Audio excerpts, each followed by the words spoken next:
কুমাৰ সম্প্ৰদায়ৰ প্ৰৱৰ্তক স্বয়ং 4জন কুমাৰ আৰু ৰুদ্ৰ সম্প্ৰদায়ৰ প্ৰৱৰ্তক স্বয়ং মহাদেৱ শিৱ আৰু ৰুদ্ৰ। এই চাৰিওটি পৰম্পৰা ব্যতিৰেকে যিসকল আছে পদ্মপুৰাণতে কোৱা হৈছে যে পৰম্পৰা সম্প্ৰদায় বিহীনাস্তে মন্ত্ৰাস্তে নিষ্ফলম মত, যে সম্প্ৰদায় আৰু পৰম্পৰা অবিহনে শাস্ত্ৰীয় মাৰ্গত কোনেও শিক্ষিত দীক্ষিত হ'লে সেই শিক্ষা দীক্ষা গ্ৰহণযোগ্য কৰা নহয়। যেনেকৈ ল'ৰা ছোৱালী চোকা হ'লেইতো নহ'ব, অথৰাইজ অৰ্গেনাইজেশ্যন এটাৰ পৰা চাৰ্টিফিকেটখন পাব লাগিব। ঠিক তেনেদৰে আজি মই দুটা কথা বুজিলোঁ বুলিয়ে মই গুৰু হৈ যাব নোৱাৰোঁ, হয়নে? গুৰু হ'বলৈ হ'লে শাস্ত্ৰ অনুৱৰ্তী সেই পৰম্পৰাটো লাগিব। সেই পৰম্পৰাই যাক অধিষ্ঠিত কৰাইছে, আমাৰতো এটা শ্লোকীয়ে কোৱাই হয় যে নাৰায়ণ সমাৰম্ভম, যে স্বয়ং নাৰায়ণেই যাক আৰম্ভ কৰিছে, নহয়নে? আমাৰ নিজ পৰম্পৰা হ'লে আমি কওঁ ব্ৰহ্মাদেৱ বা মাধৱাচাৰ্য মধ্যমাম অস্মাদ আচাৰ্য পৰ্যন্তম, বৰ্তমানৰ আচাৰ্যসকলে বন্দে গুৰু পৰম্পৰা, এই গুৰু পৰম্পৰাটোক বন্দনা কৰা হৈছে। কাৰণ বিনা গুৰু পৰম্পৰাত শিক্ষিত দীক্ষিত নোহোৱালৈকে কেতিয়াও শাস্ত্ৰীয় জ্ঞানে সুনিবদ্ধ হ'ব নোৱাৰে। এতিয়া এইখিনি কথা ক'বলৈ যাওঁতে যে চাওকচোন, যে মহাপুৰুষ মাধৱদেৱে এই ভক্তি ৰত্নাৱলী গ্ৰন্থভাগ কৰাৰ আঁৰতো যিটো কাহিনী আমি পাওঁ, মই আচলতে অকণমান ঔটোৰ কথাৰে আৰম্ভ কৰিম। কাৰণ যিহেতু আজি আচলতে সঁচাকৈ ক'বলৈ গ'লে পৰিস্থিতিটো এতিয়া মোৰ বাবে এনেকুৱা হৈছে বোলে সাগৰক জোখে যেন বাৰী ধৰি কৰে, বালকে চন্দ্ৰক যেন হাত মেলি ধৰে, গৰুদ্ৰক দেখি আন পক্ষীও ৰামাৰে, আমাক পাৰিলে কহি সেহি পতন্তৰে। যিদৰে সামান্য মাৰি এডাল লৈ যদি মই সাগৰ জুখিবলৈ যাওঁ, এইটো মানে মূৰ্খামিৰ কাম হ'ব। সামান্য মাৰিডালেনো সাগৰ জুখিব পাৰিলে। দ্বিতীয়তে আপোনাৰ সৰু ল'ৰা এটাই যদি চন্দ্ৰটো মুখ লাগে বুলি হাতখন মেলি থাকে, সেই চেষ্টাটো যিদৰে ব্যৰ্থ, সেই যিহেতু ল'ৰাটোৰ বুদ্ধি নহয়নে, জ্যেষ্ঠজনে ভাবিও সৰু ল'ৰাটোৱে হাতখন মেলি চন্দ্ৰটোক পাবলৈ বিচাৰিছে। তৃতীয়তে আপোনাৰ গৰুদ্ৰক দেখি যদি টিপচি চৰাই এটা মই ইয়াৰ সমান উৰিবলৈ চেষ্টা কৰিম। গতিকে গুৰু উপস্থিতিত আমাৰ অৱস্থাটো আচলতে তেনেকুৱাই হৈছে ধৰ্মৰ ওপৰত কথা ক'বলৈ গৈ। কিন্তু গুৰুৰে অনুকম্পা, ইয়াতো যি সঁচাৰ্থত ক'বলৈ গ'লে গুৰু কৃপা এইখিনিতেই অনুভৱ, যে গুৰু কৃপা মানে এইটো নহয় যে গুৰুৱে দীঘলীয়াকৈ আশীৰ্বাদ দি দিলে তাৰ পৰা বোলে আমাৰ ধনে ধান্যে একদম ভৰ্তি হৈ গ'ল। আমি ভুলকৈ ভাবি থাকোঁ ধন ধান্য বিত্ত সম্পত্তিৰ বাবে গুৰুৰ বা ভগৱানৰ আশীৰ্বাদ লোৱাৰ প্ৰয়োজন নাই। কাৰণ চাওকচোন, আমি দুইফালৰ পৰা মাজমজিয়াত আছোঁ। প্ৰথমতে আমাৰ কি, যিকোনো কাম কৰাৰ আগতে প্ৰথমতে ভকতৰ আজ্ঞা লোৱা হয়, ভকত শ্ৰেষ্ঠ বুলি কোৱা হয় নহয়নে? আনফালে সকলোতকৈ শ্ৰেষ্ঠ ভগৱান। এতিয়া ভগৱানৰ ফালৰ পৰা মাজত কোন আছে? গুৰুৱে আছে। আৰু ভকতৰ ফালৰ পৰা গ'লে মাজত কোন আছে? গুৰুৱে আছে।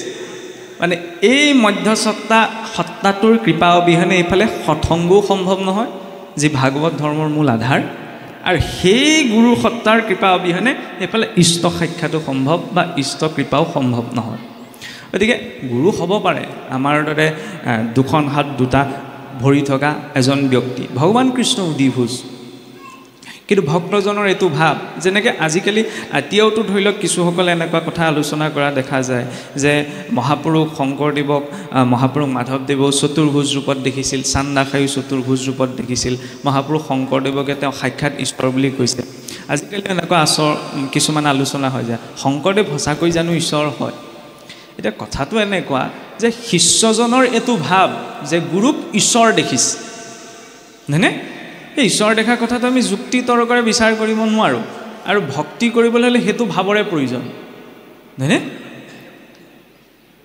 যে গুৰুক সাক্ষাৎ ঈশ্বৰ জ্ঞান কৰাটো, গুৰুৱে নকয় যে মোক ঈশ্বৰ জ্ঞান কৰা। সেইকাৰণে চাওকচোন,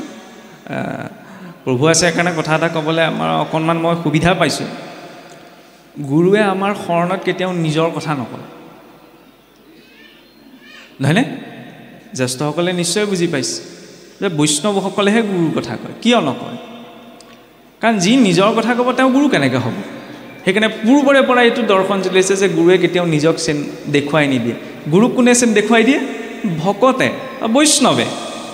আৰু গুৰুৱে কাক দেখুৱাই দিয়ে? ঈশ্বৰক, নহয়নে? এই তিনিওটা ক্ৰম এতিয়া ভক্তি ৰত্নাৱলীৰ যদি কিদৰে প্ৰকাশ পাইছে চাওক, যে এই ভক্তি ৰত্নাৱলী আমি সকলোৱে জানো যে ব্ৰহ্ম সম্প্ৰদায়ৰ যিটো ব্ৰহ্মাদেৱৰ পৰা আৰম্ভ হৈছে পৰম্পৰা, তাৰে 12 সংখ্যক আচাৰ্য আছিল পুৰুষোত্তম আচাৰ্য আৰু সেই পুৰুষোত্তমৰে শিষ্য হৈছে বিষ্ণুপুৰী সন্ন্যাসী সেইভাবে আমি যদি মূল ভক্তি ৰত্নাৱলীত চাওঁ তেতিয়া প্ৰতিটো অধ্যায়ৰ শেষত এটা কথা উক্তি আহিছে যে শ্ৰীমৎ পুৰুষোত্তম চৰণাৰবিন্দ পদমকৰিন্দু বিন্দু পৰান্মিলিতে ভক্তি বিবৰ্ধন পৰমহংস শ্ৰী বিষ্ণুপুৰী অৰ্থাৎ সেই আচাৰ্য পুৰুষোত্তমৰ শিষ্যত্ব গ্ৰহণ কৰি বিষ্ণুপুৰী সন্ন্যাসীয়ে এই ভক্তি ৰত্নাৱলীৰ পদ ৰচনা কৰিছিল আৰু এই গ্ৰন্থভাগ মহাপুৰুষৰ হাতলৈ অহাৰো এটা বৰ সুন্দৰ কাহিনী আছে যদিও চৰিত পুথিসমূহত অকণমান কাহিনীৰ অমিল আছে কিন্তু মূলত এই কথা সকলোৱে জানে যে কণ্ঠ ফুকনে যেতিয়া বেনাৰসত বা বৰ্তমানৰ কাশী য'ত আছে মানে বেনাৰসত যেতিয়া সংস্কৃত শাস্ত্ৰ অধ্যয়ন কৰিবলৈ গৈছিল তেতিয়া সেই বিষ্ণুপুৰী সন্ন্যাসীৰ শিষ্য ব্ৰহ্মানন্দই সেই শ্ৰীকণ্ঠৰ জৰিয়তে ৰাম গুৰুৰ জোঁৱায়েক মহাপুৰুষ শংকৰদেৱৰ কুলপুৰোহিত ৰাম গুৰু আৰু সেই ৰাম গুৰুৰ জোঁৱায়েক শ্ৰীকণ্ঠ সেই শ্ৰীকণ্ঠ যেতিয়া বেনাৰসলৈ গৈছিল তেতিয়া সেই শ্ৰীকণ্ঠৰ জৰিয়তে সেই বিষ্ণুপুৰী সন্ন্যাসী লিখিত বোলে পূৰ্বতে তেওঁ এটা ভৱিষ্যতবাণী কৰিছিল যে বকাৰ আদি গামত স বৰ্ণৰে কায়স্থ কুলত শৰীৰ এক অংশ অৱতাৰ প্ৰকট হ'ব আৰু তেতিয়াই মই এই পেৰাত থৈ যোৱা ভাগৱত গ্ৰন্থভাগ তললৈ গুচি যাব আৰু ৰত্নাৱলী গ্ৰন্থভাগ ওপৰলৈ গুচি আহিব আৰু সেইমতে যেতিয়া সেই চন্দুকটো খুলি পেলাই বোলে ব্ৰহ্মানন্দই চালে তেতিয়া ৰত্নাৱলী গ্ৰন্থভাগ ওপৰ হৈ আছিল ভাগৱত গ্ৰন্থভাগ তল হৈ আছিল এতিয়া ৰত্নাৱলীতনো কি কৰিছিল ভক্তি মানে আমি সকলোৱে জানো যে ভজ ধাতুৰ লগত 3 প্ৰত্যয় যুক্ত হৈ পেলাই ভক্তি শব্দটি সৃষ্টি হৈছে যাৰ অৰ্থ হৈছে ঈশ্বৰৰ ওচৰত সমৰ্পণ কৰা ৰত্নাৱলী য'ত সেই সমৰ্পণ ভাৱৰ ভক্তজনৰ সমৰ্পণ ভিন্ন প্ৰকাৰৰ হ'ব পাৰে যেনেদৰে আমি ভাগৱতৰ আধাৰতে ভাগৱতে 81 বিধ ভক্তিৰ কথা কৈছে তাৰে প্ৰধান যেনিবা 9 বিধ ভক্তি নহয়নে তাৰো প্ৰাথমিক ৰূপত আমাক শ্ৰৱণ কীৰ্তন বুলি দেখুৱালে কিন্তু চাবচোন এইবিলাক কথা ক'বলৈ যাওঁতে আমাৰ কেতিয়াবা অকণমান শংকা এটা আহি পৰে এই শ্ৰৱণ কীৰ্তনেই শ্ৰেষ্ঠ সেই বুলি কৈ মানে সকলো ক্ষেত্ৰতে আমি সকলো ভক্তকে বিচাৰ কৰিব নোৱাৰি ভক্তিটো 81 বিধ আছে অন্য কোনো এজন ভক্তই অন্য ধাৰাৰো ভক্তি কৰিব পাৰে নহয়নে সেইকাৰণে কেতিয়াও কাৰো উপাসনাক নিন্দা কৰিব নালাগে কিন্তু নহ'লে আমাৰ ভক্তিৰ আবেগত আহি আমাৰ কেতিয়াবা কি হৈ যায় আজিকালি এইবিলাক মানে স্বাভাৱিক হ'বলৈ ধৰিছে যে কাৰোবাৰ উপাসনা পদ্ধতিটোক পটককৈ নিন্দা কৰি দিয়া এইটো হ'ব নালাগে ভগৱন্ত কৃষ্ণই নিজেই যিহেতু কৈছে যে ইয়ে যথাং প্ৰপদ্যন্তে তাং তথৈব মাং ভজাম্যহম যিজন ভক্তই মোক যি ৰূপত যি ভাৱত ভজনা কৰে তেওঁৰ বাবে মই তেনেদৰে উপলব্ধ হওঁ গতিকে 81 বিধ যেতিয়া ভক্তি আছেই ভক্তসকলৰ ভাৱো ভিন্ন ভিন্ন হ'ব পাৰে ভগৱন্তটো ভাৱগ্ৰাহী জনাৰ্দন গতিকে যিজন ভক্তৰ বাবে যেনেদৰে উপলব্ধ হৈছে তেওঁ তেনেকৈ ভক্তি মাৰ্গত আগবাঢ়ক কিন্তু তাক অধিক স্পষ্ট ৰূপত বুজাবলৈ ভাগৱতৰ যিখিনি মূল ভক্তিপৰক শ্লোক সেইখিনি সংগৃহীত কৰাৰ ৰূপটোৱে হৈছে ভক্তি ৰত্নাৱলী মানে কি ভাগৱতৰ যিখিনি মূল ভক্তিপৰক শ্লোক সেইখিনি একঠাই কৰি সংকলন কৰাৰ স্বৰূপটো হৈছে ভক্তি ৰত্নাৱলী ইয়াৰ মূল স্বৰূপটো হৈছে শ্ৰীধৰ স্বামীৰ কান্তিমালা ভাষ্য তাৰ আধাৰতে নিৰ্ভৰ কৰি মহাপুৰুষ মাধৱদেৱে ৰত্নাৱলীৰ পদ কৰিছিল আৰু এই শাস্ত্ৰ যেতিয়া শ্ৰীকণ্ঠই আনি মহাপুৰুষ শংকৰদেৱক দিলেহি তেতিয়া মহাপুৰুষ শংকৰদেৱে পোনপ্ৰথমতে বোলে এই সন্ন্যাসীয়ে লিখা শাস্ত্ৰ বুলি ইমান এটা গুৰুত্ব দিয়া নাছিল তেতিয়া শ্ৰীকণ্ঠই ক'লে বোলে প্ৰভু ইমান দূৰৰ পৰা আপোনাৰ কাৰণেই দি পঠিওৱা হৈছে আপুনি যদি নাচায় তেতিয়াহ'লে মই লৈ অনা ফলটো বোলে নিষ্ফল হ'ব তেতিয়া চাই পেলাই গ্ৰন্থভাগত দেখিলে যে ভক্তিপৰক গোটেই কথাখিনিয়ে আছে শেষত গৈ শৰণ বিৰচনো যেতিয়া দেখিলেগৈ তেতিয়া বোলে মহাপুৰুষ শংকৰদেৱে ইয়াৰ পদ কৰিবলৈ লওঁতেই আবেগতে কাপ কলমযোৰ খহি পৰিছিল আৰু সেইখিনি সময়তে বোলে মহাপুৰুষ শংকৰদেৱে মাধৱদেৱৰ প্ৰতি আজ্ঞা কৰিছিল যে বহাৰপু এই শাস্ত্ৰ পদ ভাঙনি তুমিয়েই কৰিবা যে তোমাতেই এই দায়িত্ব অৰ্পণ কৰিব আৰু সেই অনুসৰিয়ে মহাপুৰুষ মাধৱদেৱে বোলে এই ভক্তি ৰত্নাৱলী সম্পূৰ্ণ 13টি বিৰচন সহজ ৰূপত 13টি অধ্যায় এতিয়া আমি যেতিয়া কিবা এটা বিষয়ৰ ওপৰত বিস্তাৰ ৰূপত লিখোঁ সহজ অৰ্থ তাক আমি ৰচনা বুলি কওঁ যেতিয়া বহল বিস্তাৰিত ৰূপত কিবা এটা বিষয়ৰ ওপৰত লিখা যায় কিন্তু সেই ৰচনা কৰা প্ৰতিটো বাক্যক যেতিয়া ভাঙি পেলাই পুনৰ ব্যাখ্যা কৰা হয় সহজ অৰ্থত তাক কোৱা হয় বিৰচন ৰচনাক যি ভংগ কৰি ব্যাখ্যা কৰিছে মানে বিস্তাৰিত ৰূপত আছেই তাকো আৰু সহজ ৰূপত যেতিয়া ব্যাখ্যা কৰা হৈছে তাক সহজ ৰূপত বিৰচন বুলি কোৱা হয় আৰু সেইবাবে বোলে 13টি বিৰচন সেইবাবে ঠাকুৰ এটাৰ যোজনাই কৈছে বোলে 12 হাত জালৰ 13 হাত ফটা ভাল মাৰিলি বাপৰ বেটা পুঠি খলিহনা ৰৌ বৰালি পাৰ হৈ গ'ল পুঠি খলিহনা পাহে পাহে ৰৈ 12 হাত জাল 12 হাত 12 স্কন্ধ ভাগৱত 13 হাত ফটা এই ভক্তি ৰত্নাৱলী 13টি বিৰচন ভাল মাৰিলি বাপৰ বেটা ভাল মাৰিলি বাপৰ বেটা বুলি মহাপুৰুষ মাধৱদেৱত কৈছে যে ইমান বিস্তাৰিত ৰূপত প্ৰতিটো খণ্ড 13টি খণ্ডত ভাগ কৰিলে তাৰ মাজত বোলে ৰৌ বৰালি পাৰ হৈ গ'ল ৰৌ বৰালি বুলি কাক কোৱা হৈছে অহং মম দম্ভ দৃশ্য এই যিবিলাক ভাৱ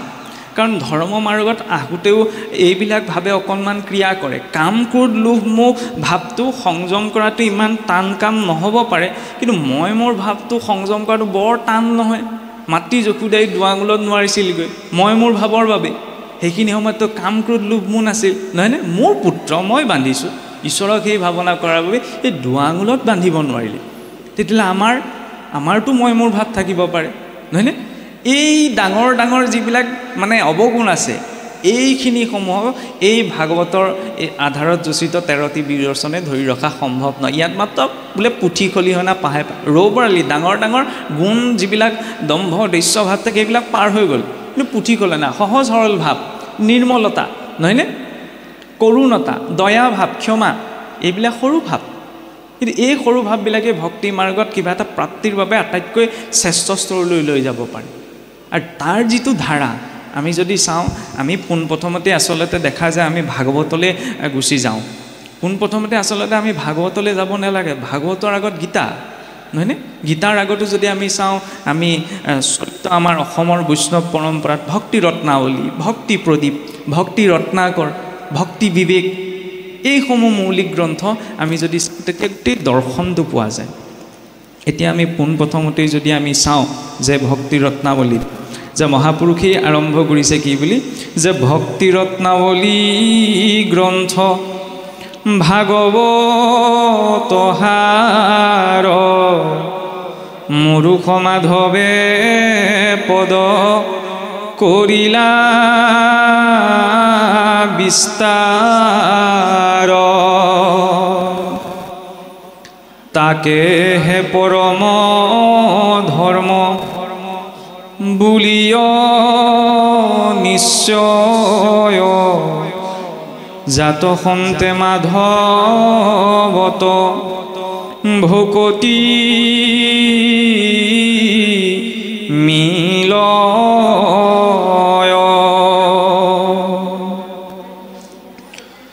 ৰজতম ভাৱ গুচি শুৱে শুদ্ধ ভাৱ সত্যগুণে স্থিত শুৱে তেবে